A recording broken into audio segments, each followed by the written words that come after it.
Leo Lazaro's life took an interesting turn when he stumbled upon the gym of SOS. Previously, he worked as a librarian at De La Salle University.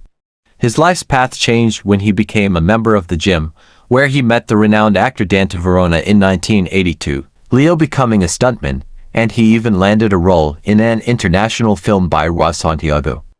However, his stint at SOS was short-lived, as he left within 2 years due to issues with the Legmans or production managers. Leo's experience at SOS opened doors to new opportunities.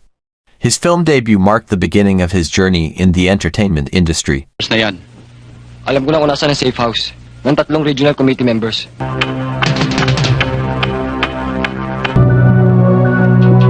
Huwag po! Masyadong maalon, sir. Lalo sa loob ng base. Siya nga pala, sir. Yung taong nasa bar.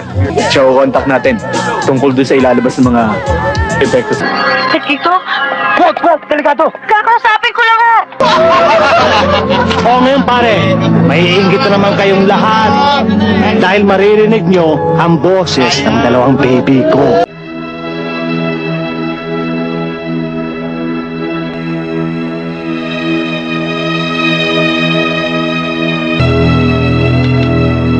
Nandito pala si Ruben Umali.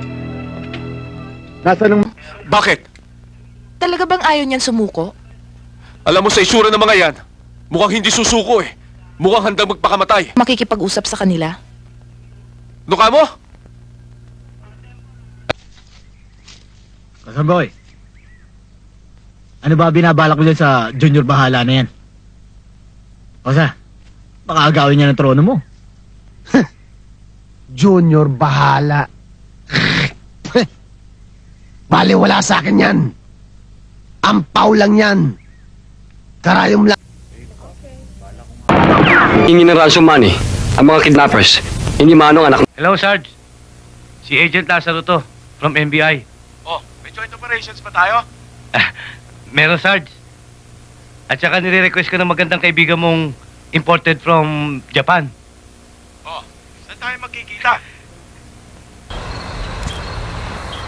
Mr. Goro, hindi si Rongari ito. Kunin mo.